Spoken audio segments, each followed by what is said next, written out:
Video kali ini kita akan coba untuk menjelaskan bagaimana cara pengoperasian salah satu dari sonar yang dimiliki oleh Furuno, yaitu tipe CH500. Saksikan videonya sampai selesai. Saat ini kalian sedang melihat salah satu produk Furuno, yaitu sonar tipe CH500. Sonar tipe CH500 memiliki display dan kontrol unit yang tergabung menjadi satu, dan ini sangat solid. Kemudian saya akan jelaskan satu persatu mulai dari bagian display, kemudian fungsi dari tiap tombol pada kontrol unit. Pada bagian display, kalian bisa lihat di sini terdapat beberapa informasi yang disajikan oleh alat ini. Ya, ini adalah gambar yang sangat penting diketahui oleh user karena objek-objek yang ditangkap oleh sensor yang di bawah air akan ditampilkan di sini dan akan digunakan user untuk menentukan apa langkah selanjutnya. Kemudian di sebelah kanan ini ada informasi tentang range, kemudian train, kemudian di sebelah kanannya lagi ini posisi dari sensor, dia menghadap kemana. Kemudian di bawah sini ini opsional, bisa terhubung bisa tidak. Di unit saya yang ini simulatornya terhubung oleh GPS sehingga informasi tentang koordinat juga ditampilkan, cuman ini nggak mandatory. Jadi kalau misalkan di kapal tidak terhubung ya tidak ada masalah, tidak mempengaruhi gambar utama yang di sebelah kiri. Kemudian di sebelah kanan di bawahnya ada nilai untuk gain, kemudian TVG level, kemudian distance-nya juga. Kemudian di bawah ini color. Color ini mengindikasikan bahwa user dapat melihat warna-warna yang ada di bawah sini ya. Jadi color di sini juga ditampilkan di main screen-nya ya, di layout yang utama. Berikutnya yang di bagian bawah. Di bagian bawah sini ada tombol power untuk mematikan dan menyalakan unit, kemudian XDR up dan XDR down ini digunakan untuk menaik dan menurunkan sensor. Kemudian di sini ada gain, sektor, train, range, tilt, dan tombol-tombol yang lainnya. Langkah pengoperasian pertama yang dilakukan oleh user adalah menyalakan power di sini. Ya, di unit sonar terdapat dua tombol power di sini dan di transceiver. Ya, pastikan tombol di transceiver sudah on sebelum menyalakan power yang ada di sini. Oke, jika sudah on, maka ini akan menyala warna hijau. Ya, warna hijau mengindikasikan bahwa unit sudah menyala. Kemudian di sebelah kanannya ini ada XDR up dan XDR down. Saat ini yang tampil dia warna merah, sedang kelip-kelip. Jika sudah titik maksimalnya dia akan berhenti, berubah jadi warna merah saja, tidak ada blinkingnya. Kemudian kalau naik ke atas ya, dia akan berwarna hijau di XDR up-nya. Oke, jadi pastikan user untuk turunkan terlebih dahulu unitnya, baru kemudian dioperasikan alatnya. Dan perlu diketahui bahwa kecepatan maksimal yang disarankan oleh manufaktur adalah tidak lebih dari 15 knot. Jadi pastikan speed kalian tidak lebih dari 15 knot saat menggunakan alat ini. Kita geser di sebelah kanan, di sini ada knob ya, knob untuk mengatur yang namanya gain. Ya, knob untuk mengatur namanya gain. Kapan kita atur gain maksimal, kapan kita atur gain minimal, itu tergantung dari user. Dan tidak selalu dengan gain maksimal hasil tangkapan objeknya juga seperti yang diinginkan. Jadi kita harus set gain ini dengan level yang kita inginkan, menghasilkan gambar yang kita inginkan. Bisa kita lihat sekarang di display, apabila kita set gain di level maksimal, ya, gambarnya akan seperti ini. Jadi akan sulit bagi user untuk melihat mana objek yang itu ikan, mana objek yang pantulan dari seabed, pantulan dari kapal yang lain. Ini akan sulit untuk dilihat. Kita coba untuk kecilkan gainnya. Ya.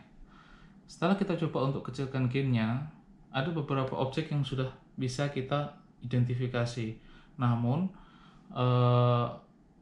masih kurang jelas ya. User masih butuh lebih jelas lagi tentang objek ini yang terlihat ya. Kemudian kita geser ke sebelah kanan, ini namanya sektor ya. Jadi user bisa menentukan berapa derajat dia ingin mengoperasikan sonarnya ya. Jadi misal kita set sektornya, kita set 168 derajat. Saya ingin melihat objek yang ada di depan saya saja. Maka kita akan geser yang namanya train. Ini adalah knob train ya. Knob train. Kita akan geser ke 0 ya. Kita coba ke 0. Nah, apa yang terjadi? Jadi referensi dari train sekarang berada di tengah ya. Jadi nilai derajat yang sekarang tampil adalah nih 192. Jadi dihitung dari sini ke sini itu 192 derajat ya. Jadi ini bisa diatur sesuka kita. Atau kita mau lihat yang ada di sebelah kanan kapal kita saja, bisa juga. Trainnya kita ubah, kita geser ke sebelah sini. Kalau kita ingin senternya di sini, jadi dia akan 190 derajat ke sini ya. Oke. Itu adalah sektor dan train. Oke, kemudian kita geser sebelah kanan, ini adalah range.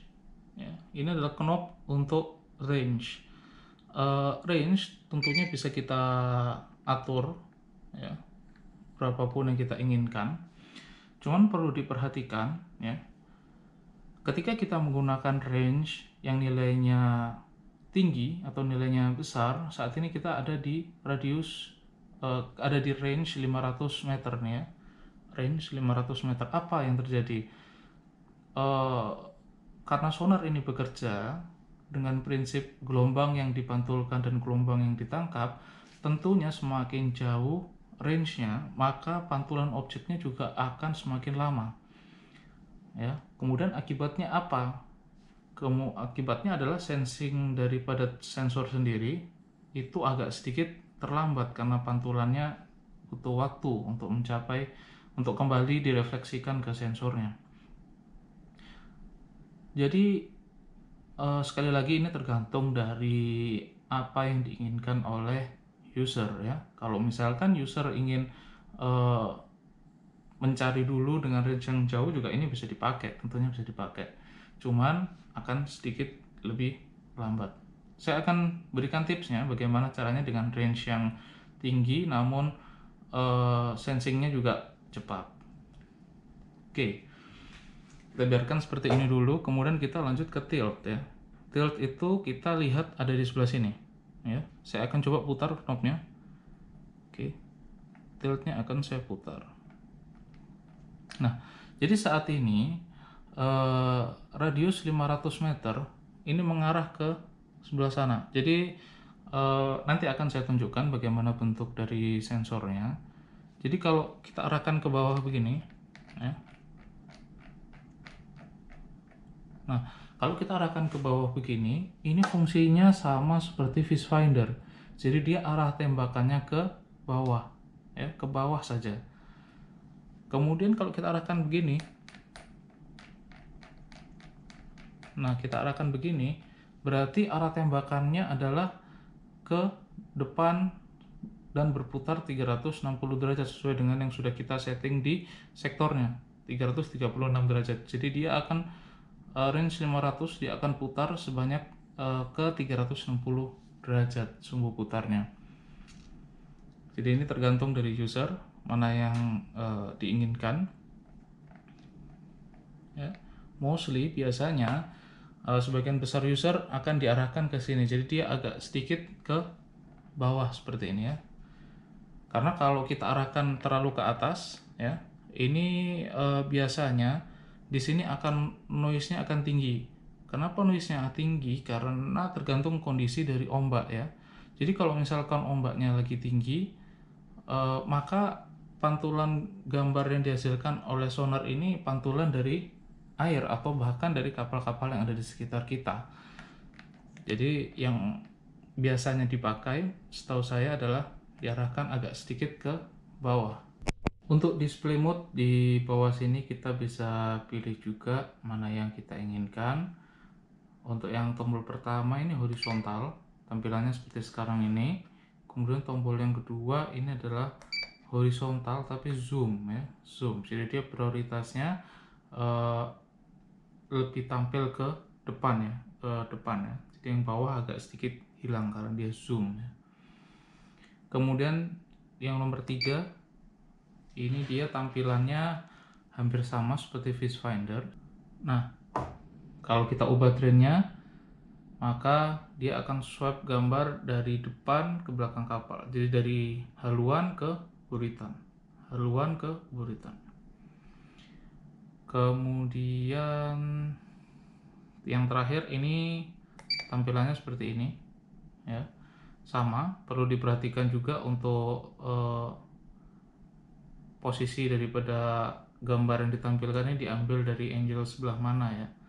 Trennya kalau misalkan kita mau melihat tren yang depan berarti ya ini seperti ini. Jika pengaturannya seperti ini, maka gambar ini ya seharusnya sama seperti gambar yang ada di viewfinder ya. Kemudian kedalamannya juga terdeteksi sekitar 24,7 meter. Kemudian kita juga bisa lihat objek-objek yang lurus di bawah ya. Arah tiltnya ke bawah. Tilt juga kita bisa ubah. Bisa kita ubah ke depan juga sesuai dengan yang di mode horizontal. Tapi untuk yang mode yang terakhir ini sebagian besar digunakan untuk tembakan langsung ke bawah. Jadi arah tembakannya sama seperti viewfinder. Ya, arah tembakannya ke bawah tegak lurus. Baik, saat ini saya akan coba tunjukkan bagaimana cara untuk memperjelas gambar yang ada di sonar. Sekali lagi ini preferensi masing-masing dari user. Jadi yang pertama kita lakukan adalah kita lihat range ya. Di menit sebelumnya saya sudah jelaskan bahwa semakin jauh range maka refleksi dari sinyal yang dipancarkan oleh sensor akan semakin lama. Jadi untuk sensingnya juga akan sedikit lebih lambat ketimbang untuk range rendah. Oke, saat ini saya coba atur range-nya ke range 60 meter ya. Range 60 meter. Gambarnya masih belum sesuai dengan yang saya inginkan. Langkah selanjutnya adalah kita tekan tombol ini. Ya. Di atas tombol nomor 1 sebelah kanan ya. Kita pencet. Ya. Di sini diindikasikan 21 derajat ya. Jadi si sensor itu dia berputar stepnya setiap 24 derajat. Jadi cukup besar sekali perputaran dari sensornya. Nanti saya akan coba tunjukkan seperti apa sensornya. Saya ubah ke 6 derajat. Ya, ketika saya ubah ke 6 derajat, saya hampir sudah bisa mendapatkan objek yang lebih jelas daripada pengaturan yang sebelumnya. Ya. Tapi resikonya apa? Resikonya adalah kalau kita menggunakan range tinggi, saya menggunakan range 500 ya. Bisa dilihat akan sangat lama sekali objek ditampilkan, istilahnya ini objek lama ya, kemudian akan di swipe, kemudian ini objek baru di sebelah kanan. Untuk mencapai 360 derajat itu membutuhkan waktu yang lama. Jadi kalau kalian menggunakan range yang tinggi, maka saran saya kalian bisa atur derajatnya ke yang paling maksimal yaitu 24 derajat. Ya, jadi istilahnya ini adalah scanning cepat ya, scanning cepat. Cuman sekali lagi akan sulit untuk mengidentifikasi. Oke, saya ubah lagi karena saya pakai range 60. Ya, saya coba pakai range 60 meter. Kemudian saya ubah ke 6 derajat. Gambarnya akan sangat lebih baik ketimbang yang sebelumnya. Kemudian setelah itu baru saya atur yang namanya gain ya. Saya atur namanya gain. Saya coba gainnya saya maksimalkan. Ini saya maksimal ya. Kemudian di sini refleksinya akan sangat jelas, akan masih cukup sulit untuk membedakan mana objek yang ingin saya lihat. Maka saya akan kecilkan gain di level sampai gambarnya menghilang ya. Nah, ini gambarnya sudah lumayan menghilang ya. Kemudian saya akan besarkan secara bertahap. Nah,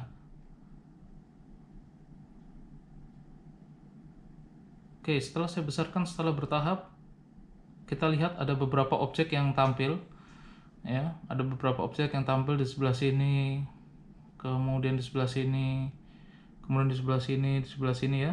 Kalian bisa lihat. Saya gedein lagi, saya tambahin lagi gainnya. Oke, ya. Setelah saya tambahkan gainnya, gambar objek yang di sebelah sini ya menjadi semakin jelas. Apa yang bisa dilakukan? Karena saya bukan pemancing, saya cuma menunjukkan bahwa ada objek di sebelah sini. Ya. Kalau memang itu dirasa size-nya sesuai dengan yang biasanya itu merupakan ikan, maka ya kita arahkan kapal atau boat kita ke lokasi objek yang kita tuju. Oke, kita sedang running di mode simulator. Jadi ini simulator dengan skenario yang berbeda dengan gambar yang sebelumnya. Jadi di sini ada track ya. Track dari kapal terlihat warna putih. Ini juga opsional, kalian bisa tampilkan ataupun tidak. Kemudian saat ini sekarang saya kesulitan untuk melihat mana objek yang saya inginkan ya. Di video di menit sebelumnya saya udah jelaskan untuk menggunakan tombol ini ya. Kita set di 6 derajat, maka gambarnya akan berubah. Namun tentunya kecepatan dari sensor, perputaran sensornya juga akan semakin melambat. Kita bisa lihat jelas kan di sini, ini merupakan ikan ya. Ikan kita ada di sini yang warna merah. Kemudian dia akan dihapus, kemudian kita tunggu lagi sampai di titik selanjutnya, maka dia akan digambar lagi. Kita tunggu ya. Jadi dia sudah berpindah ke sebelah sini ya, dia sudah berpindah ke sebelah kiri, kemudian dia pindah lagi ke bawah karena kita lihat bahwa kapalnya berputar. Jadi kapal kita sekarang ini skenario ini lagi sedang berputar, jadi ikannya juga berpindah-pindah ya. Kemudian kalau setelah ini kita coba gainnya saya atur, saya kecilkan sedikit supaya refleksi dari objek-objek di sekitar juga berkurang. Jadi gambarnya sedikit jauh lebih detail. Kemudian ada fitur yang namanya, kita klik menu di sini ya. Kita klik menu di sini, kita ada namanya TX Power dan TX Pulse Length ya. TX Pulse Length yang di bawah ini ya, ini digunakan untuk mengeliminasi pantulan dari seabed. Jadi kalau ada ikan yang dia berdiam diri di dekat seabed, akan sulit terdeteksi apabila kita menggunakan TX Pulse Length yang long ya. Jadi di sini ada fitur untuk mengganti TX Pulse Length yang short ya. Jadi jika kita menggunakan pulse length yang short ya, maka pantulan atau reflection daripada seabed itu tidak muncul di display terlalu dominan ya. Kemudian kalau tiltnya saya ubah nih, saya udah dapat ikan di tilt yang agak sedikit di bawah sini ya. Saya coba saya ubah tiltnya, saya coba ubah ke atas, kita lihat apa yang terjadi. Kemudian saya coba besarin dulu supaya saya tahu ketika dia train speednya besar seperti apa ya. Susah kita untuk melihat objeknya, kita kecilkan lagi.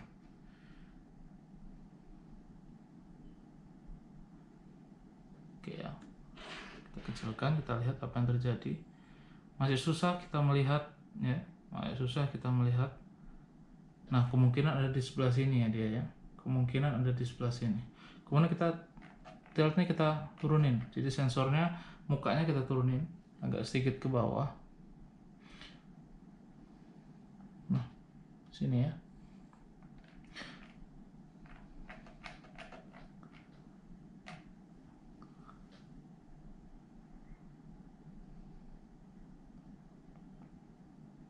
Nah, jadi posisi dari muka sensor yang kita atur melalui knob tilt itu juga berpengaruh. Jadi tilt juga harus dimainkan sesuai dengan mana yang kita inginkan sampai dengan gambar yang paling jelas. Ya. Jadi sekali lagi bahwa ini digunakan untuk range-range yang jauh, ya. Range yang jauh supaya dia tidak terlalu lama untuk memantulkan kembali sinyal yang sudah dipancarkan oleh sensor. Terima kasih sudah nonton video sampai selesai. Semoga kalian semua mendapatkan manfaat dari video ini. Apabila kalian ada pertanyaan, silakan menghubungi kami di kontak center PT Furuno Elektrik Indonesia. Kami akan senantiasa membantu pertanyaan dari kalian semuanya. Terima kasih, sampai jumpa di video yang berikutnya.